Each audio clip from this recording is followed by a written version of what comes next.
Tio Bray, ano naisip niyo? Malamang naisip niyo Viva Max Babes, di ba? Naisip niyo yung mga ini-interview niya ng mga girls katulad nila Angelique Kang, nila Rob Ginto, at kung sino-sino pa. However, baka hindi niyo lang alam, he's actually going through some sort of transformation, no? May mga goal siya na bago and gusto ko siya makausap at pag-usapan itong transformation na pinagdadaanan niya. Saan ba siya papunta? Paano ba siya nagsimula? Lahat yan, pag-uusapan natin in today's episode. Let's go! Okay, so Tio Bray, paano mo naisipan magsimula ng podcast in the first place? And paano mo naisip yung ganong klaseng content? Okay. Dati, nung nagsa-start ako, madami naman sa atin hindi mo alam kung ano yung content mo. Correct. Nag-start ako skit. Totoo yan. Walang nanonood. Walang nanonood. Hanggang sa na-discover ko, subukan mo kaya mag-interview. Tapos na, nag-viral na. So, ginawa ko sa mga car show. And then, formula, siyempre, babae. Doon ko nga unang nakita yung mga content mo. Tapos, nag-isip lang ako ng, actually, ang dami doon na parang, hindi ko naisip na ganun yung impact. Like, yung unang question ko, yung tito o F-boy. Yung question na yun, ang dami palang tito nagkapag-asa. Yung tinatanong mo, kasi ang daming, shit, matanda na ako. Di ba yung parang ano ng tito, parang ano na ako. Pero nung nakita nila na yung mga bata, uy, gusto ang tito. Hindi Ginanahan bigla. Nabuhay. Parang, ano pa pala, mag-aayos lang ako, kailangan ko lang ngayon. Kasi, syempre, kahit pa paano, pag tito ka na, medyo kaya mo na. Medyo may kaya ka na. May kaya ka na kung single. So, nabuhay sila. So, tapos yun, nag-isip lang ako ng mga double meaning na nakakatawa siya. Pero, pero hindi siya ganun kabastos. Naughty lang. So, parang, yan Kumbaga yung may linya kang sinusubukan na hindi i-cross, diba? Hindi i-cross, na sobra. Kasi ang dami nang gumagawa nung sobrang brutal eh. Parang sa akin kasi, madali yun eh. Magtanong ng question na ano eh. Parang hindi mo na pinag-isipan. Ang daling itanong na, kung paano ka, anong ganto mo, anong favorite position mo, madali siya eh. Pero versus dun sa, parang, halimbawa, kung punong kahoy ka, kailan ka huling sinibak? Yung question kung ganon, parang, pinag-isipan mo eh. Parang nakakatawa siya. So parang dun yung, as a creator, importante sa atin yung kinikreate Actually, mo. Nag-iisip doon ka. pumapasok yung art. Diba, ng ginagawa ng pagiging content creator. Napakagandang ano nun eh, na hindi lang siya something parang na may gusto ko lang itanong for the sake of it. Inalagyan mo ng layer ng artistry sa kung paano mo tinatanong. Tapos naaliw talaga ako doon sa sinabi mo, nabigyan mo ng pag-asa ang mga tito. Di ba? Dami. Nagme-message parang gusto pa pala nila tayo. Pwede pa pala. May pag-asa pa.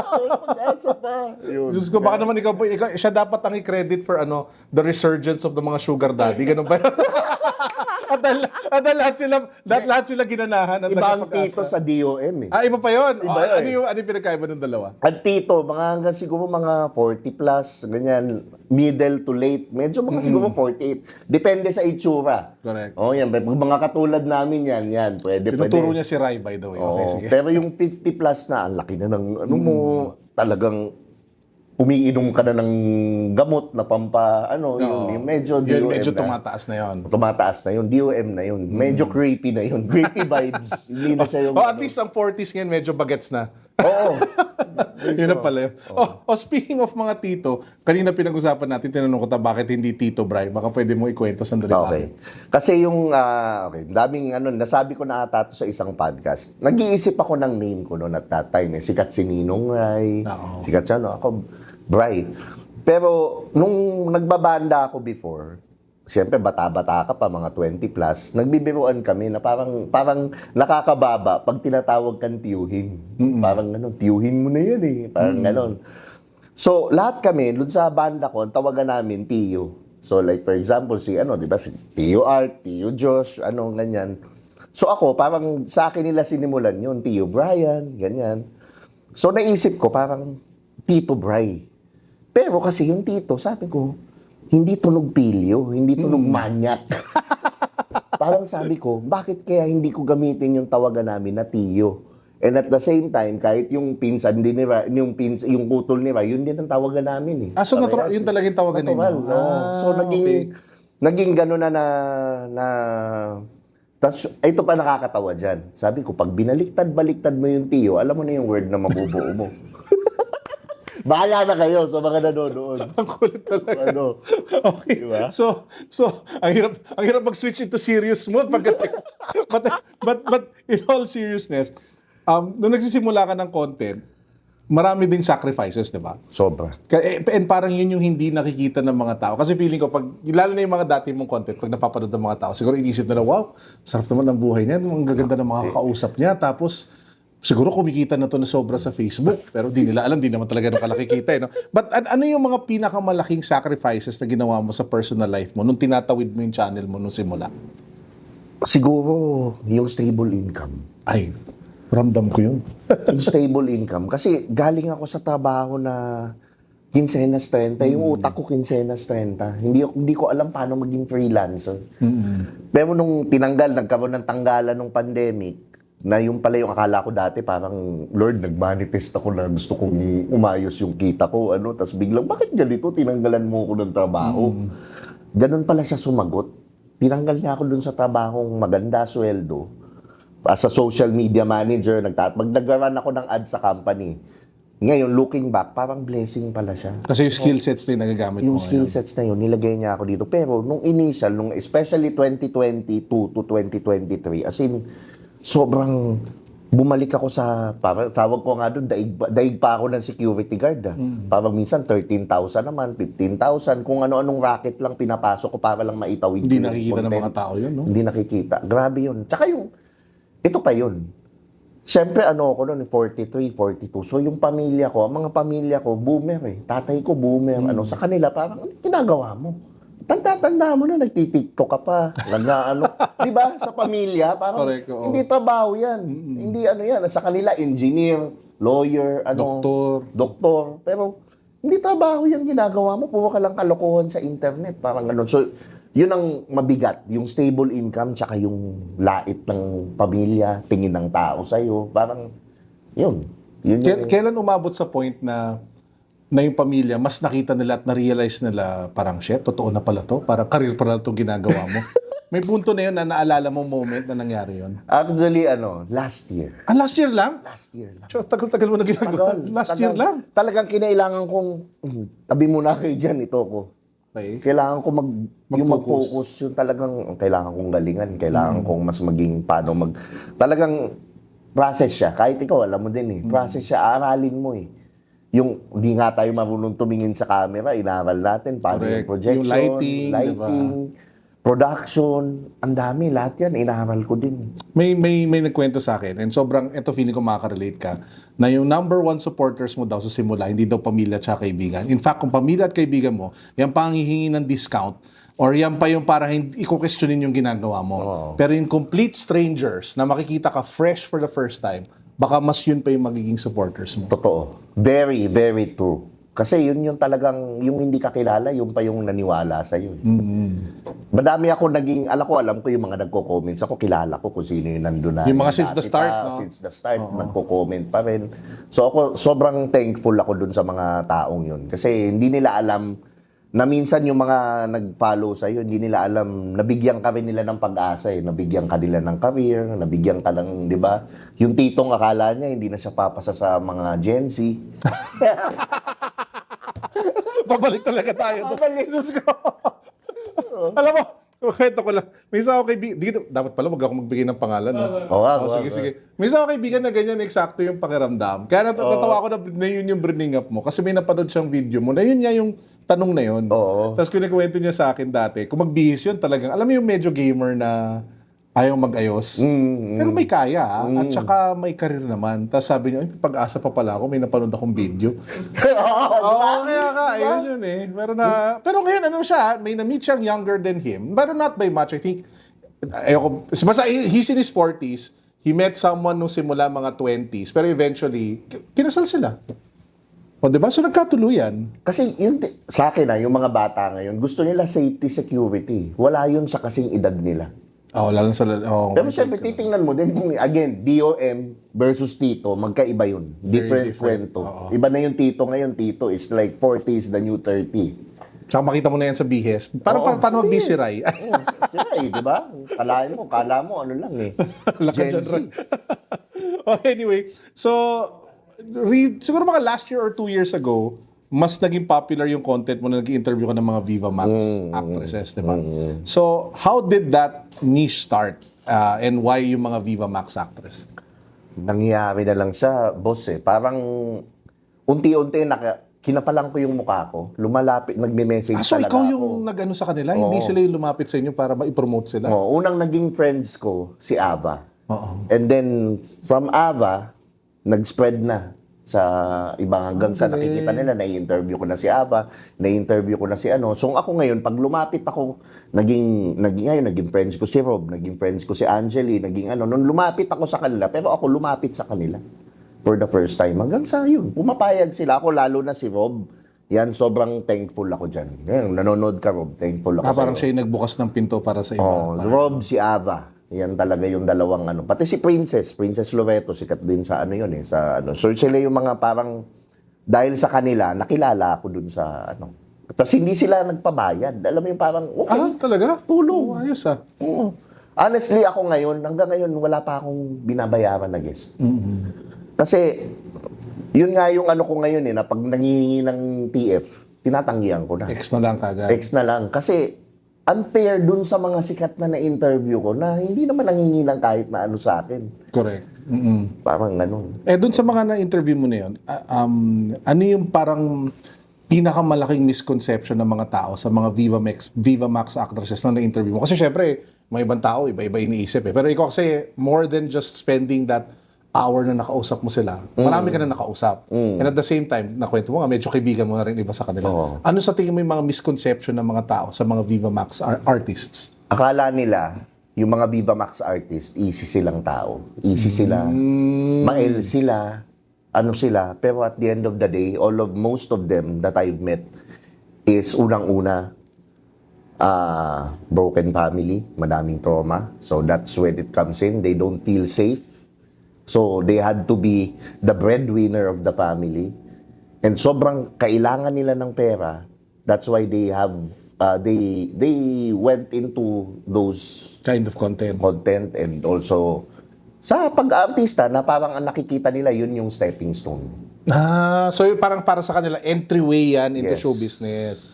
Yes. So, kumbaga, maghahanap din yan ng mga different kinds of, kumbaga, work na pwede na lang pasukin afterwards. Oh. Tsaka misconception nila, lahat yun, inaano ko.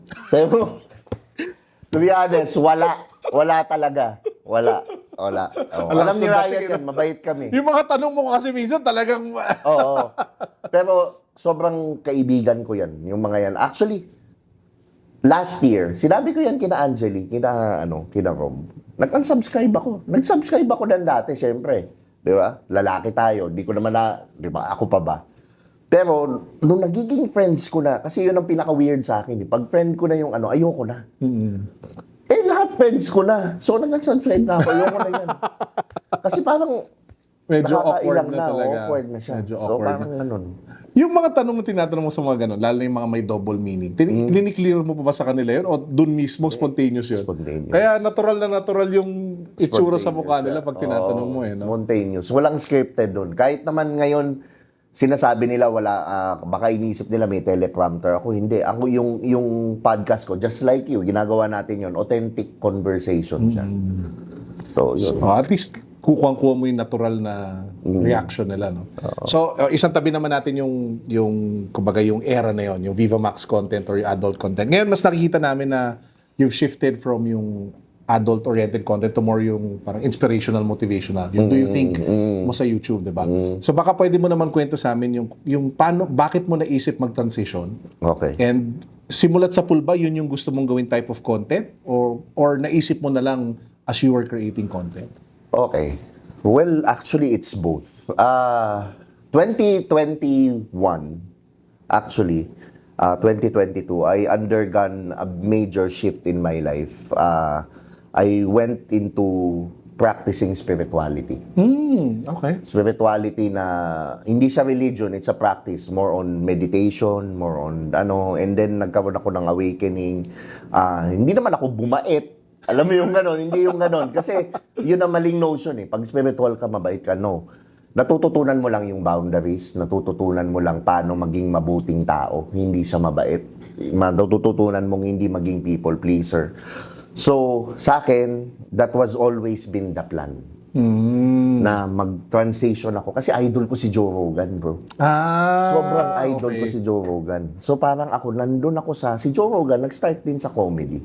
So, nandun ako sa shift na yun, nasabi ko, one day, magiging Joe Rogan ako. Ng Pilipinas. Ng Pilipinas. Parang ganun. So, unti-unti, sa mga nangyayari ngayon, parang it's a big sign. Kasi ako nakikinig ako sa signs eh. Correct. It's a big sign from the universe na parang kailangan bilisan ko na.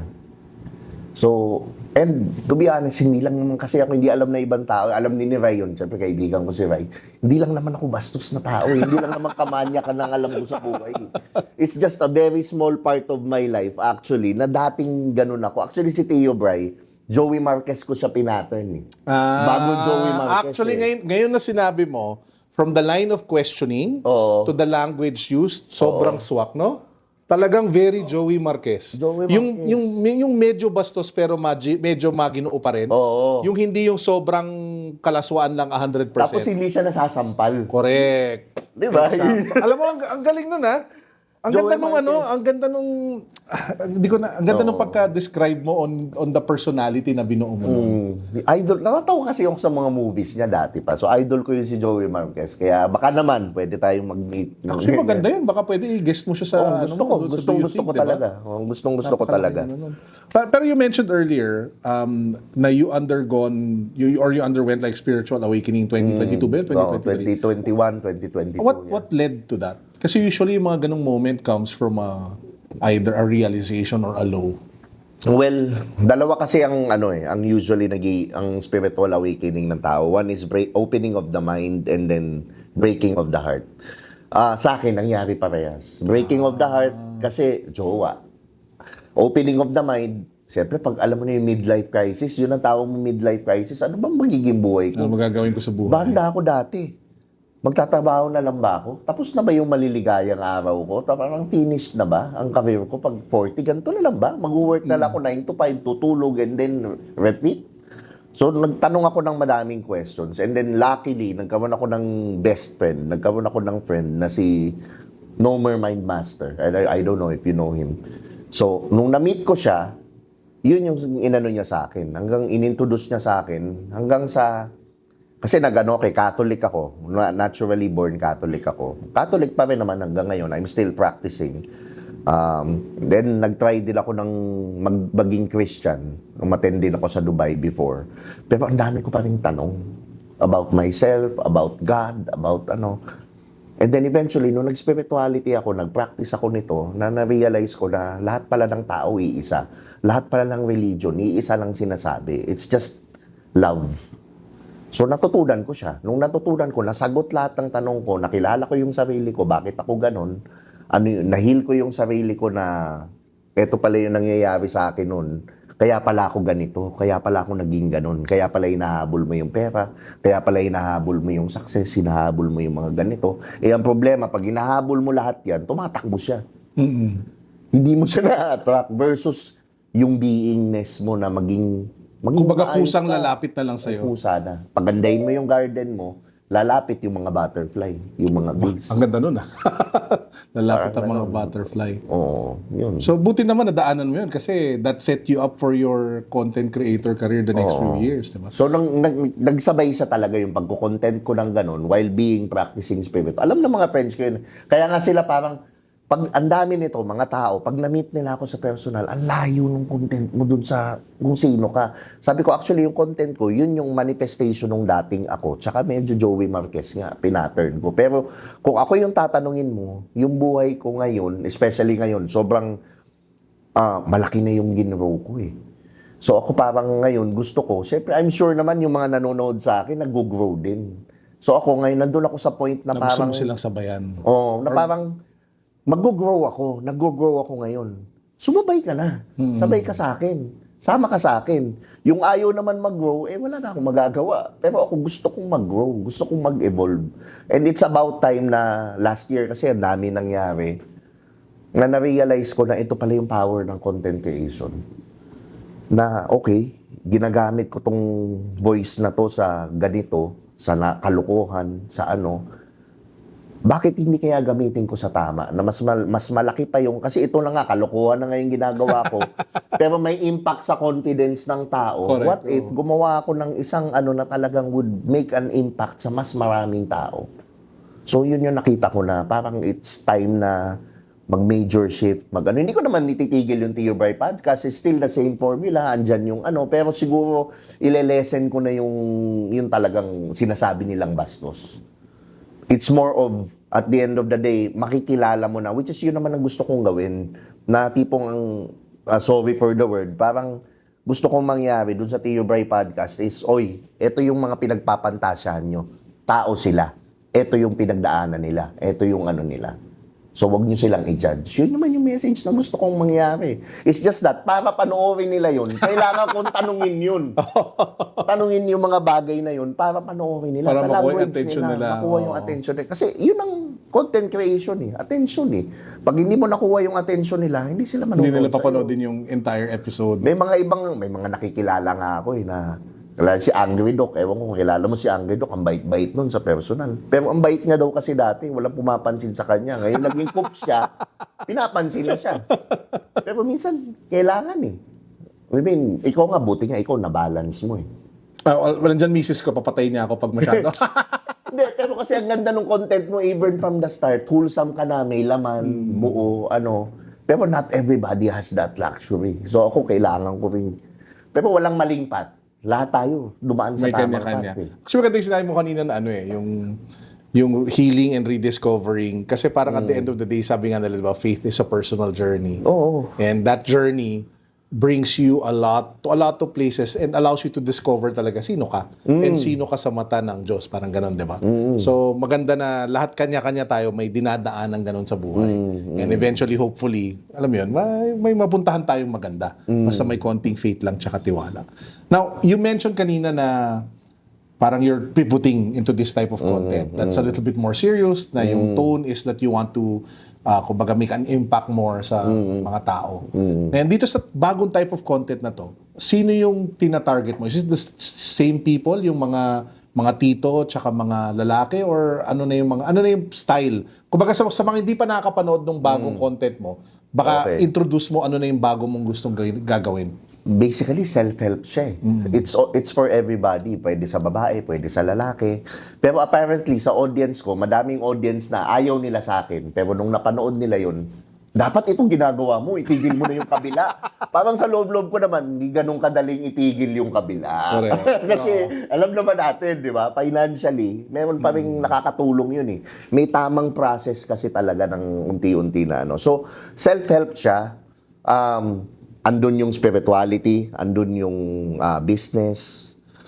Basically, Joe Rogan. Parang ganun. Yun na yung gusto kong maging dun sa podcast na yung Joe Rogan na Diary of a CEO. Yun yung parang line that you wanted to parang go to. yun yung Na mas pang Pinoy. Mas pang Pinoy. Yes. Ngayon, some people might think na you're only pivoting kasi baka daw nadidemonetize yung ganong klaseng content mo dati. Hindi naman totoo yun. Hindi. No? Hindi totoo yun. Tsaka, hindi rin yun dahil sa mga nangyayaring, alam mo yung mga nabalitaan nyo sa social media. It has nothing to do with that. It's just that I'm taking those things na nangyari as a sign from God or from the universe or from kailangan mo nang gamitin. You have to pivot fast. Because this is not serving you anymore. Alam naman ng mga nasa spiritual community yan na yung mga bagay na, especially last year of the Snake, madaming nagseshed nung luma mong identity. Yung mga hindi mo na kailangan, yung mga hindi na ikaw, hindi na nagsaserve dun sa higher self mo or dun sa mas improved na self mo, tinatanggal siya. So ako ngayon, nafe-feel ko na yun na yung shift ko and it's time to do yung purpose. Kasi yun naman talaga ako ever since purpose-driven akong tao. So yung purpose mo ngayon, ano yun?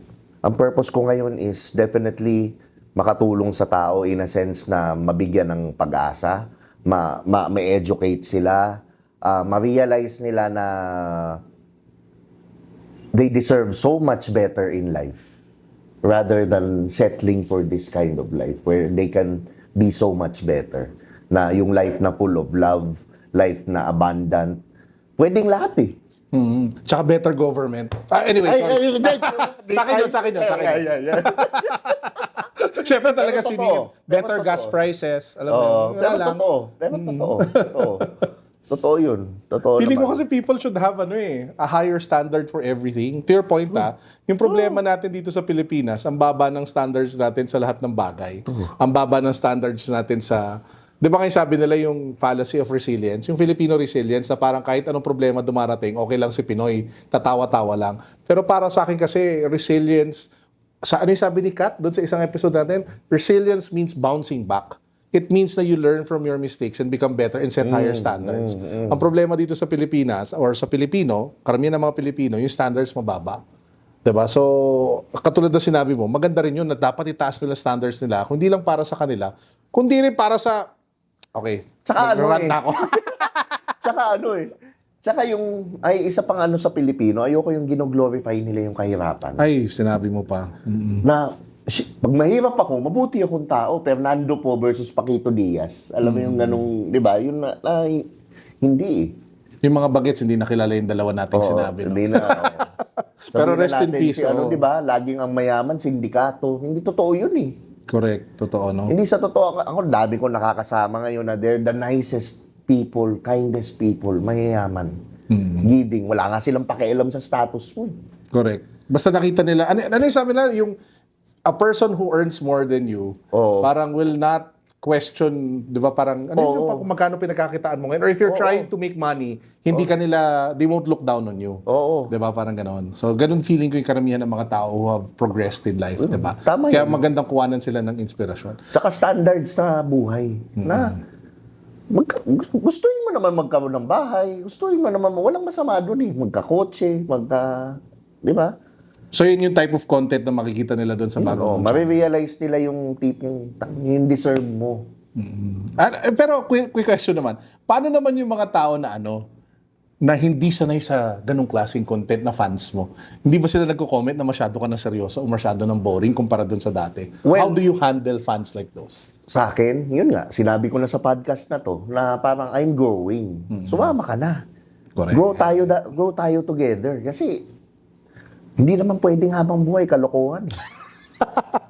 Tama yan. Hindi naman pwedeng habang buhay kalokohan eh. Kumbaga, it's just a phase in my life. Hindi ko naman sinasabing, iibay na si Tio Bray. Si Tio Bray, seryoso na. Hindi, yung Tio Bray podcast, totoo pa rin yun. It's still funny. It's still pero at the end of the day, mas juicy na siya.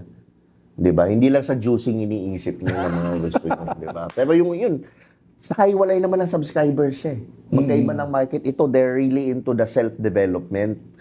And then nag-open na rin ako dito ng meron na ditong coaching na one-on-one coaching ko yung mga ibang mga ko doon. So, may mga gano'n na para to make themselves better spiritually, especially.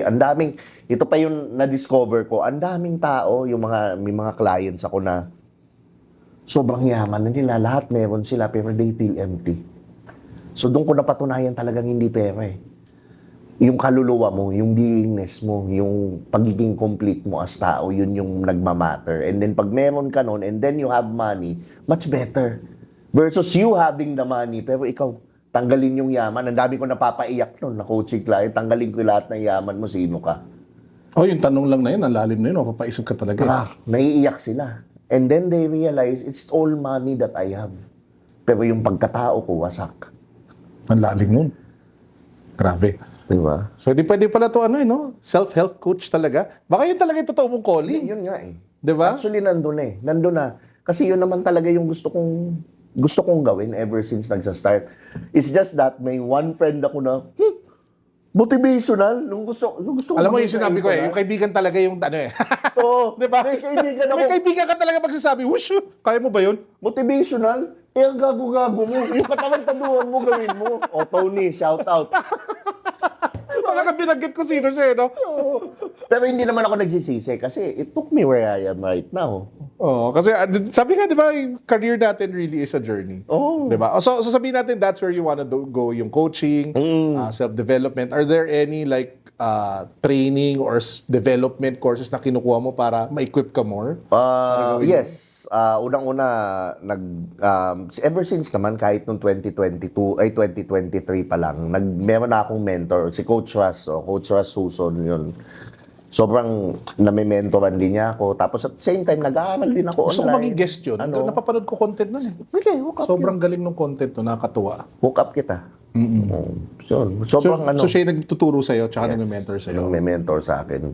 Swerte ko ngayon, dalawa mentor ko sa spirituality, tsaka sa buhay is si Nomer. Tapos ito ngayon si Coach Rasuson. So sobrang daming nabago sa buhay ko. May napanood nga akong recent niya eh, or may nakita ko mga posts niya, kasama niya sino yung singer? Si Gigi. Oo. Si Gigi ang manager ko kasi. So ako ang nagdala sa kanya kay Gigi. Manager mo si Gigi. Oo. Okay. Sila ang nagmamanage sa akin, Tritone. Okay. So, si Gigi, nung na-meet ko siya, actually, magkasama kami kanina bago ako pumunta dito. Si Gigi, bago siya yun din siya seeking sa sobra. Nakita ko yung sarili ko sa kanya nung 2022 na parang, ano na yung buhay ko? Ano na yung ko? Namatay yung mami niya. So, nakarelate ako. Hanggang sa ngayon, unti-unti na siyang umu-okay. Yung, especially nung ko kay Coach Russ, yun na. Nahil na siya ngayon na na siya na okay. Ito pala ang buhay, pala siya. Iba yung perspective niya. It's related to that. So may tinanong kasi ako kanina sa mga friends ko na you'll be a guest. And I asked them kung ano yung mga tanong na gusto nila itanong sa'yo. So I just have a couple of questions.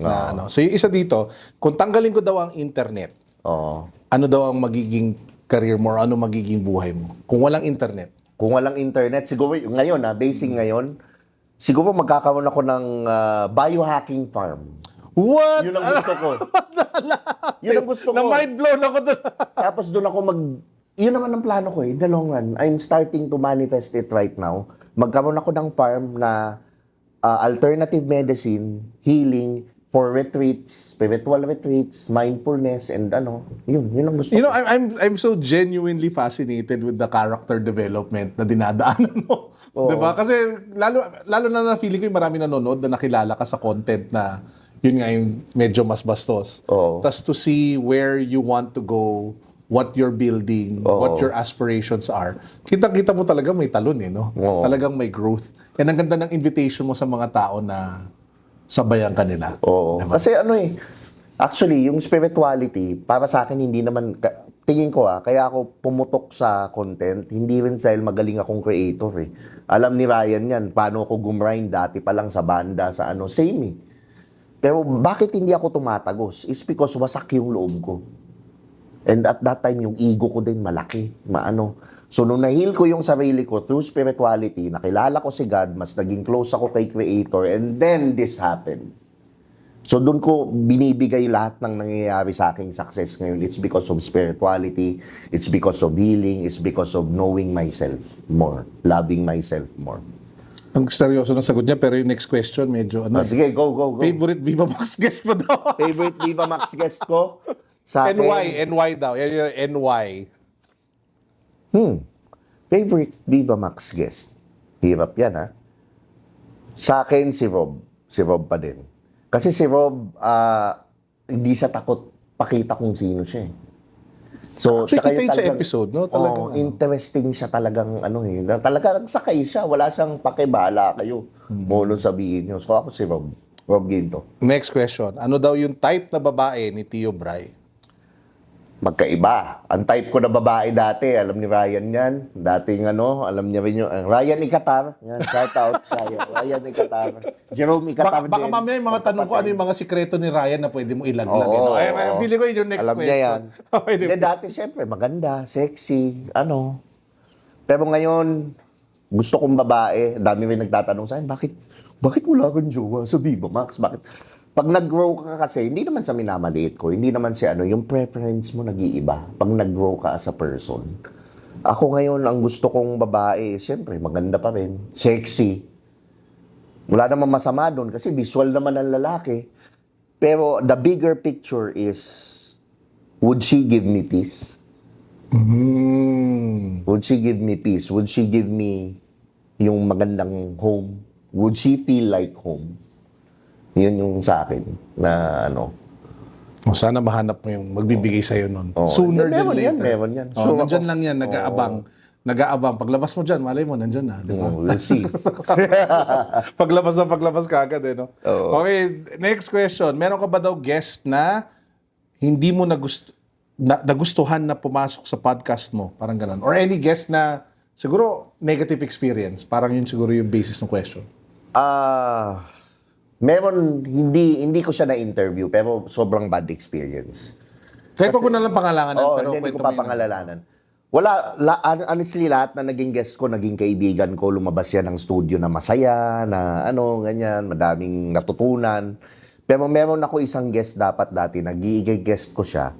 Pero ang nangyari, nakaupo na ako dun sa nag-message sa akin na, pwede bang bigyan mo ako ng pang-grab? Parang gano'n. Ay, Nakaupo na, alam mo, parang, bakit ngayon mo lang sasabihin yun 5 or 15 minutes before the shoot?